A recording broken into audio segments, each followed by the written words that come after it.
What's good everyone, it's your boy, your dig, 4 eyes, 2 G's here, and today we're here to talk about Migos and quality control. Now, I know I've covered the Migos and quality control situation a lot in the past, however, this video will include new information, new data, new analytics, all the stuff you guys like in regards to the current commercial performance of the Migos music. I want to get into it, let's go. Amazing, no Jamaican, whoa, bow, Haitian, wow, amazing, you got a pack, but we can't match, so let's get blazing. Ew, that nigga got mid. Damn, his bitch face that got my kids. Damn, yeah, that nigga is the best. Yeah. And first of all, guys, if you guys don't know, I'm currently running a giveaway for some unreleased Playboi Carti merch of mine from 2017. You can see the design on screen right here. It's actually like a really nice design, super simple to enter. All you gotta do is follow me on Instagram, like the post, tag 2 friends in the comments. Really simple. Go over to my Instagram @yourdig if you want the chance to win. I do ship anywhere internationally and I pay for the shipping myself, so make sure to enter. Really simple, link in the description. But let's get to the video. Okay, so let's take it back to 2017 for a second with the Migos breakthrough project Culture. This is personally either my favorite Migos project or second favorite, tied with No Label 2. This album, in my opinion, is one of the greatest trap albums of the modern generation. Super tight track list, and as you guys know, this was the massive breakthrough to the pop mainstream world for the Migos. Of course, I had hits like Versace, Hannah Montana in the past, but let's be honest, songs like Bad and Boujee, T-Shirt, etc. Come on, that needs no explanation. This really broke them through to the mainstream pop world.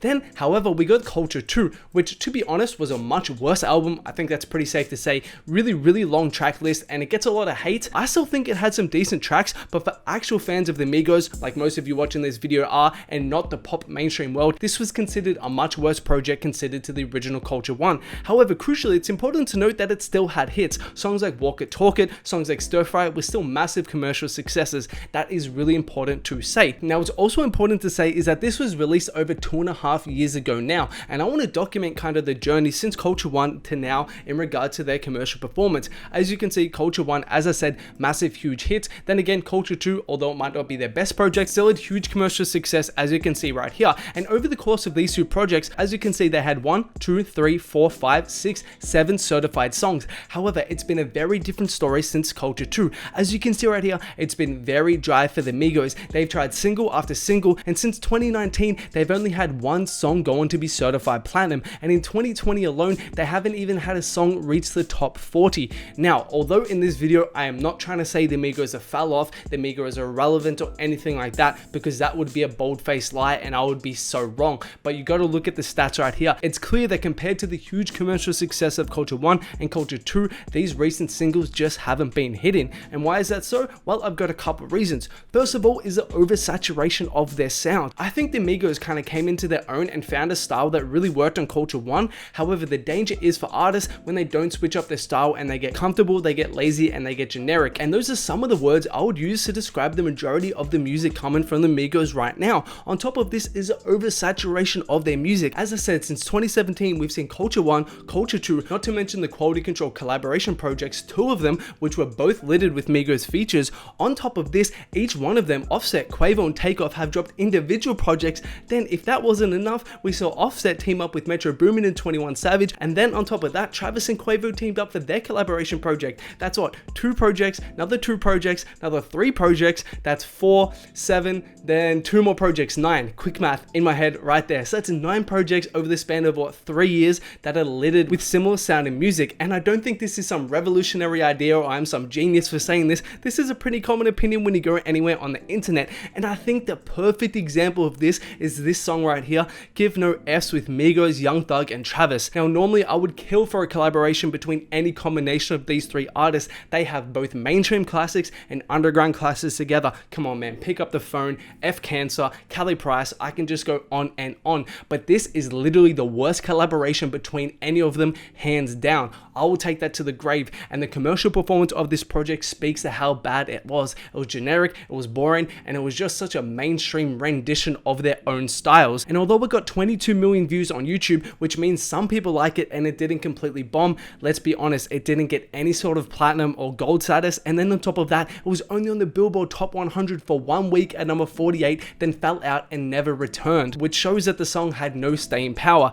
Then on top of just their music, we have to touch on their lawsuit. And before we break down the lawsuit, guys, just a reminder about my merch. If you guys don't know, I have multiple merch pieces up for sale right now. We have the Cardi merch pieces, we have my own new Dig merch piece, we also have other Cardi merch, we have Travis merch, we have Eternal Take merch. Link in the description if you guys want to cop. I ship internationally and I'm still shipping out right now during COVID. So if you guys want to cop, link in the description as I said, but let's get back to it. Now, I've covered this a lot in previous videos. I'm going to put a timestamp somewhere on the screen if you've heard me talk about this before and you want to skip ahead. But basically, as you can see right here, it came out in July that Migos sued their talent lawyer over excessive fees, conflict of interest, where it came out that the hip-hop trio says it was cheated out of millions of dollars through excessive commissions and bad deals. Now, what's most important to note about this is Grandison, their lawyer, was working for both Quality Control, aka their label, and Migos, and this presented conflict of interest. So Migos are not only suing their lawyer, but they're also kind of going against Quality Control. So that kind of sets up a beef or a rift of sorts between the Migos and Quality Control, their label, which off rip was insane to see because we've always seen Quality Control as this family unit. We've seen them with Yachty, City Girls, Baby, etc, etc. They're always together in unison, so see them kind of have a rift in between each other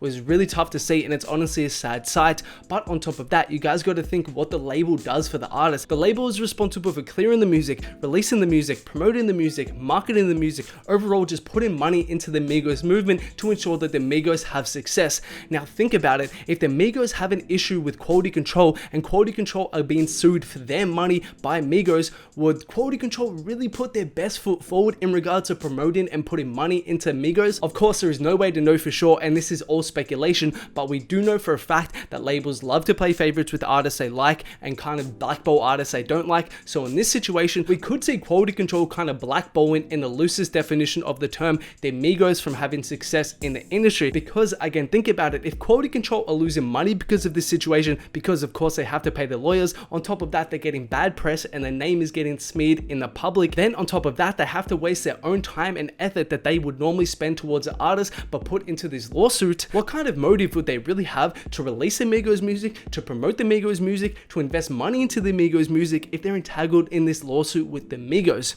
So yeah, I think this kind of ties in to this situation right here, where of course it's no coincidence in my opinion that we haven't seen the next project from the Migos. As I said, their last group project was all the way back at the top of 2018. Quavo originally said it was going to drop in the top of 2019, and then it came out that apparently it was meant to drop in late April and May, and then we've kind of heard nothing about their next project since. Apparently it's not going to be Culture 3, but they're working on another project instead, but still we haven't really heard much about it, and I think this whole lawsuit situation has to tie into it and has to be delaying the release of the project. Now lastly, it's also important to touch on Lil Baby. Of course, Lil Baby really needs no explanation. He's going absolutely crazy right now. He's also signed to Quality Control. So in my head, what that kind of signals is if Lil Baby's going crazy, having all these hits, and most importantly, he's kind of taken over the Migos as a figurehead for QC, as the most successful artist on QC. As you can see right here, his new album hit 1 billion streams all the way back in March. What that kind of says to me, if Quality Control's budget is like a pie and the Migos would normally get 50% or something like that because they've always been successful in the past, now all of a sudden they might get 40%, 35%, and that money that they would have normally been invested into the Migos would now go to Lil Baby because clearly they're giving him more return on investment, as is evidenced by his success.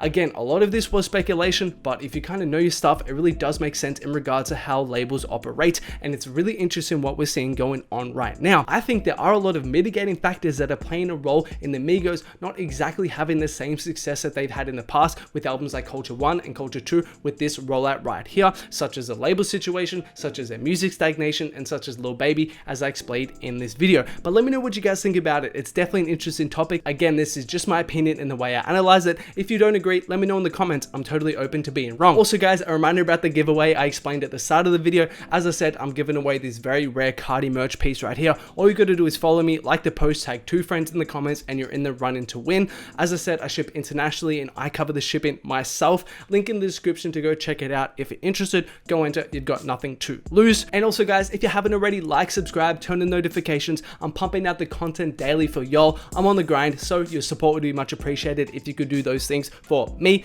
And there are more videos of mine on screen right now. Make sure to check them out if you haven't.